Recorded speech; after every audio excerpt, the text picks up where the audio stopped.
This is another lecture that I have on moving average. At the same time, I try my best to summarize everything in this lecture. What I'm going to do first is to move or copy, move to the end, and I create a new version of this file. As you can see here, I have hidden some of the rows. I can unhide them. These are all my 50 pieces of data. I delete this material here.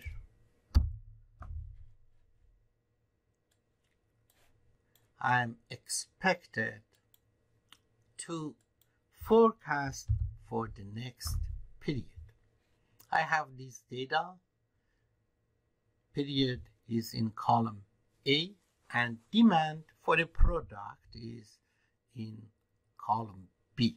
So I go insert, scatter graph, click on this, and this is my actual data. I can go here and click demand.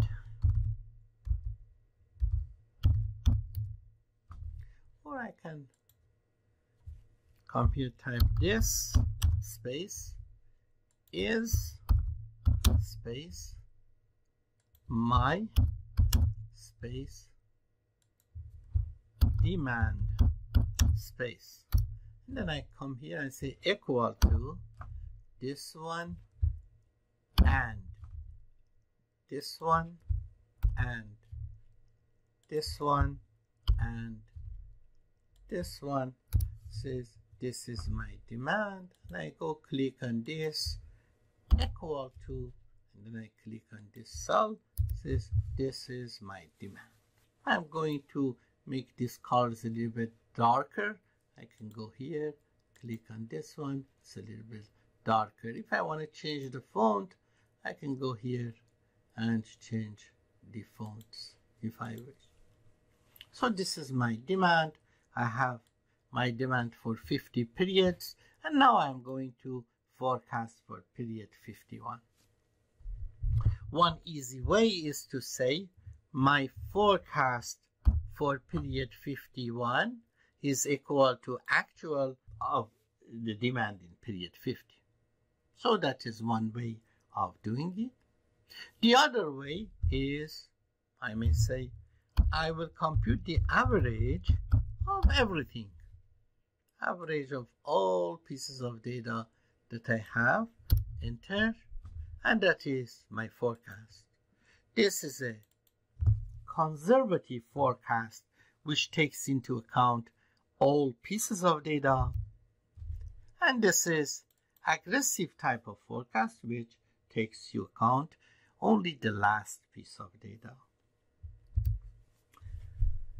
So if I'm going to forecast using just a single period, I go here and say forecast for period 2 is equal to actual for period 1. And then when I copy it down to period 3, it says forecast for period 3 is equal to actual in period 2. And then when I copy it, click, and I come down here, forecast for period 51 is the same as actual for period 50. If I was going to go for the average, I may do this. I may come here and say my forecast for next period is equal to average of what I have observed up to now. So I say average of what I have observed up to now. Up to now, I have observed this one and nothing else. Colon, another B2 comes up. I close the parentheses. My forecast for period 2 is equal to average of everything from period 1 to period 1. If I copy this down, it doesn't have any specific meaning because my forecast for period 11, an average of period 10, and period 10 is obviously the same as demand for period 10. So that will not resolve my problem. I should come here, mark the first B2, and push F4 to lock it. Now if I copy it down, for period 2, demand is equal to average of period 1 to period 1. But if I copy down the first B2, because it is absolute, it remains at B2, and then the second B2 becomes B3, B4, B5, B6. Let's see what will happen here. This is the average of period 1 to period 2, and I have assumed it as forecast for period 3. If I copy it down, that is average of period 1, 2, 3, 4, which I consider it as forecast for period 5. And then I can do click, forecast for period 51 is equal to average of all numbers from period 1 to period 50. These are two extreme points. One, always compute the average of all periods up to that period and consider it as forecast for the next period. And the other one just takes the last item or previous item and assume it for this period or this period for next period. But we can find something in between too. For example, we may say forecast for period 3 is equal to average of period 1 and 2. So we average two periods, period 1 and 2, and consider it as forecast for period 3. And then if I copy it down, it will be average of period 2 and 3, which I consider it for period 4 as forecast for period 4. And if I copy it here, that would be the average of period 3 and 4, which I consider it for period 5. And then I can go all the way down and use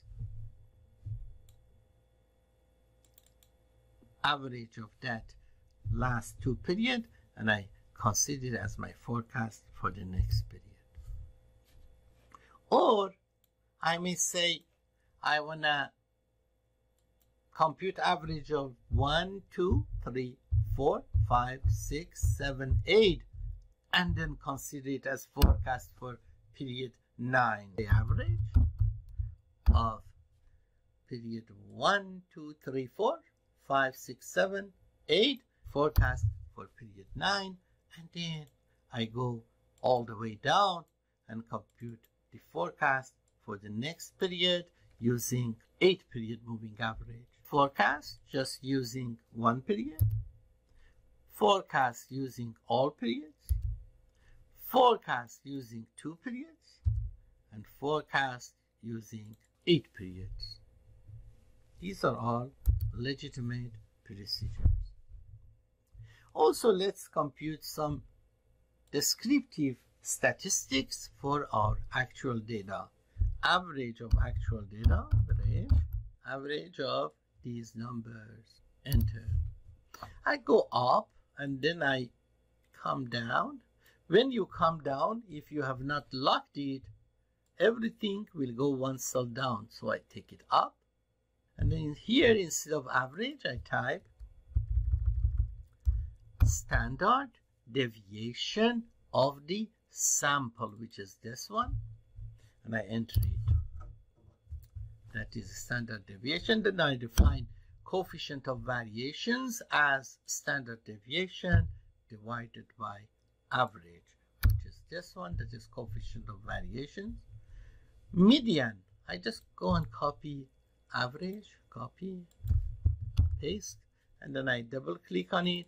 It has come a little bit down, so I put it back in where it should be, and instead of average I type median, and it comes out by itself. Median. Max is equal to max of these numbers, correct? And then I lock it F4, enter. That is max. Then I copy it down. Because I have locked it, it doesn't go down, it stays over there. But I come here and instead of max, I type min. 0 range is equal to maximum minus minimum. Range divided by median. Correct? These are all computations that I needed. Now let me go here. We had this graph. I go and click on this one, right click, select data, add. Add what? What are your x values? My x values are from period 1 to period 51. These are my x values. What are your y values? I have 4 forecasting techniques.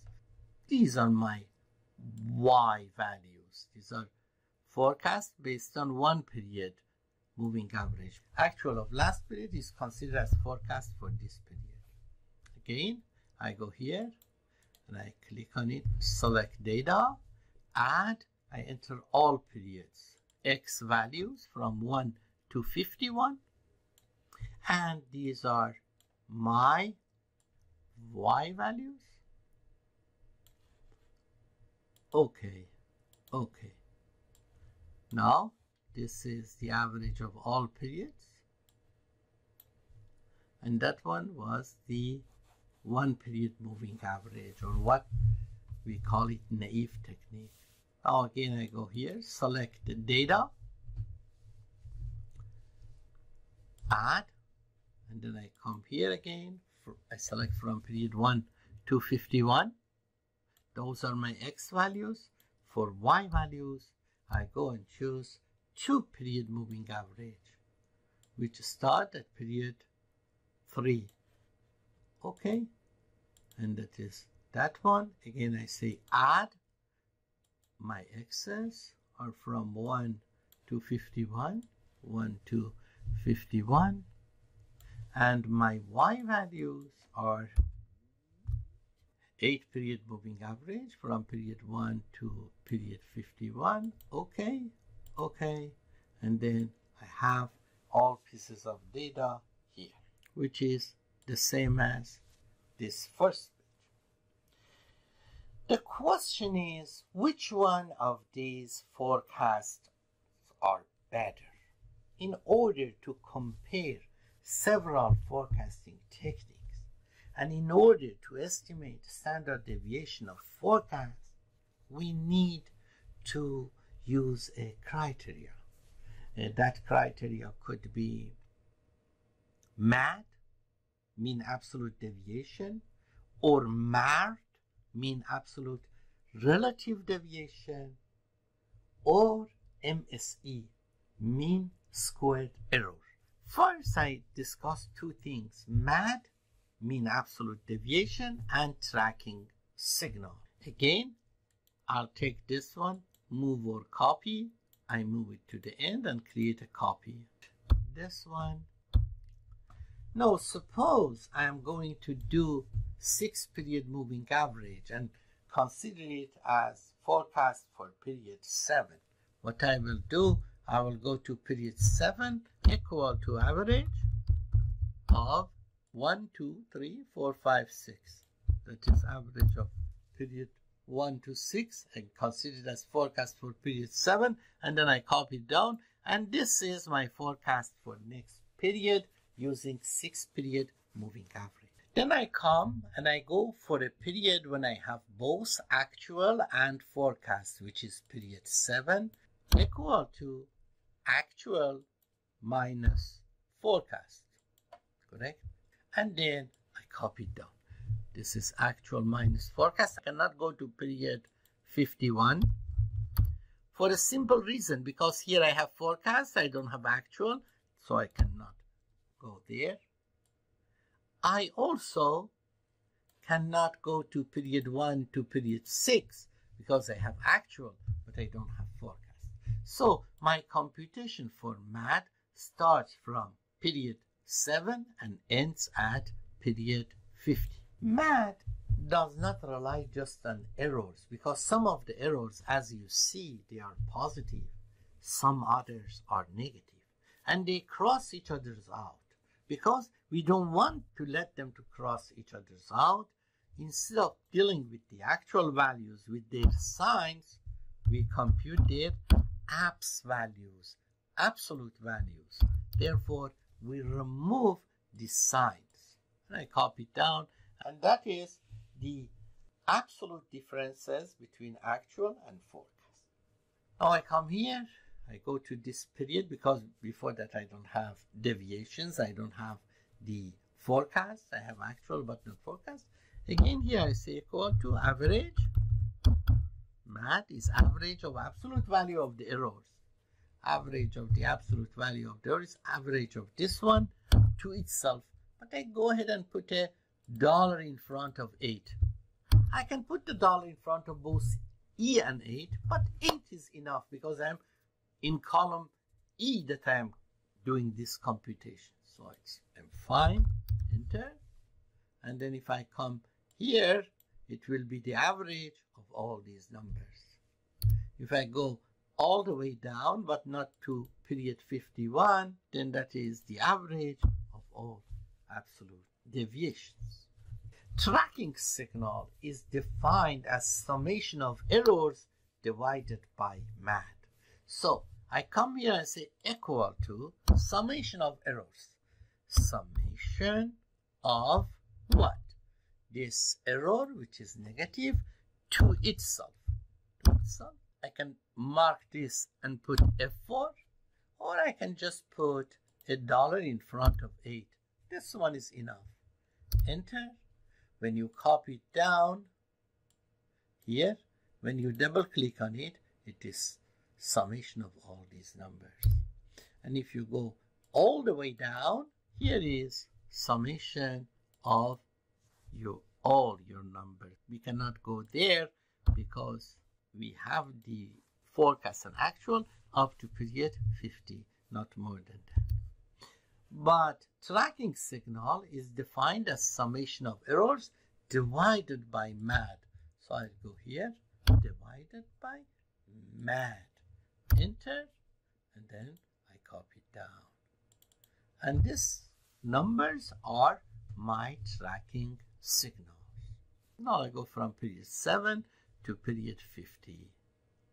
Insert. Again, I select this one. And that is my tracking signal. Correct? If I don't like this color, I click on it. Control 1. Control 1. Markers. It is blue. Black. Okay? That is the line around it. Markers. That is fill and line. Also I make this one black. So it's quite black. That is my tracking signal. Enter. If you want to make it quite black, or black. Okay. So that is my tracking signal. Usually we want tracking signal to be around 0, random up and downs. Because summation of all errors, we want it to be equal to 0. Upper control limit or lower control limit, some books say it is plus 375 and minus 375. It is not correct. Based on our data, we need to find our own upper control limit and lower control limit. Here I have assumed they are negative 5 and 5. This is to draw the lower control limit. In period 7, I am negative 5. In period 50, I am negative 5. So I'll go here, select data, add. I go up. What are your X values? In 7 and 50. What are your Y values? Negative 5 and positive 5. But here it has 2 points. I don't like it like that. I right click on it, change series chart type. Orange one, I go, make it like this, like a line, okay? But I made a mistake. Here, it seems I have to click on it again, select data. I need to go here, edit. My X values start from 7 to 50. Okay, now it is fine. Now the graph is here. I need to draw another graph. I click on this, select data, add. My X's are 7 and 50, and my Y values are 5 and 5. Okay, but I need to go and change the style. I go change series type. I go here and I say make it like a line. Okay, so I have a line over there, I have a line over here, but I don't like that color. Control 1, go here, select this red. Perhaps 5 and -5 are not good. Let's make it -12. 12 and +12. Our upper and lower control limits. Obviously, there is a problem in this forecasting technique that we have used. Perhaps there is a seasonality in the data because you see up, down, up, down, up, down, and we have not considered it. Also, actually is greater than forecast, and this is because A minus F is continually going up. Perhaps there is something in our actual data that we have not captured it, either seasonality or trend or both of them. Now I go and define two other measures.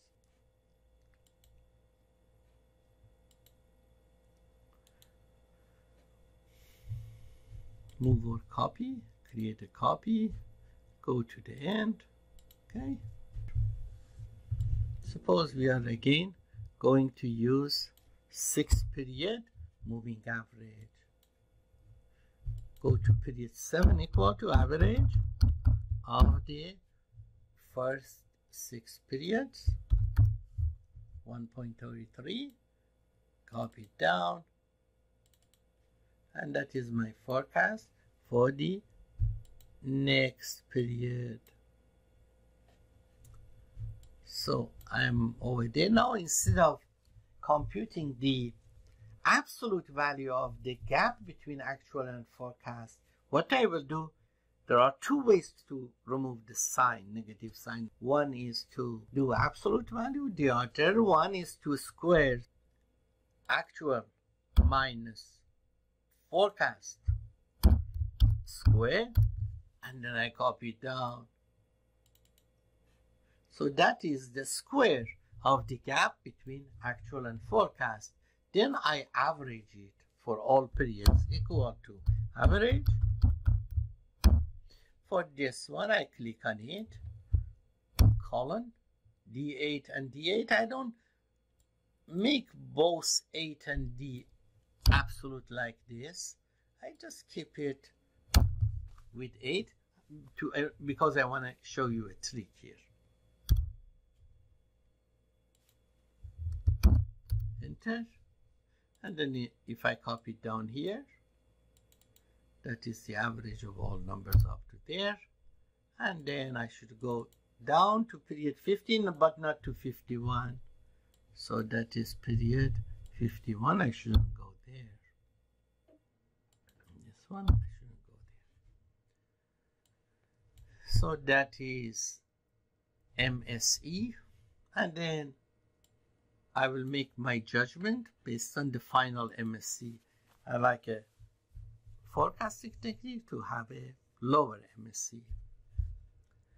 There are two ways to estimate the standard deviation of forecast. So if I ask you what is your forecast for next period, you will say its average is 550 and its standard deviation is SQRT of this number.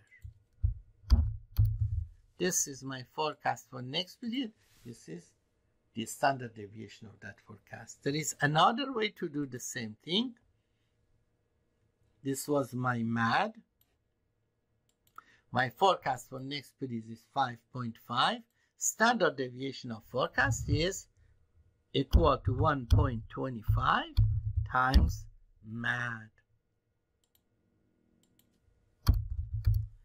Therefore, both 1.25 times MAD and square root of MSE are unbiased forecast for standard deviation of error, of forecast error.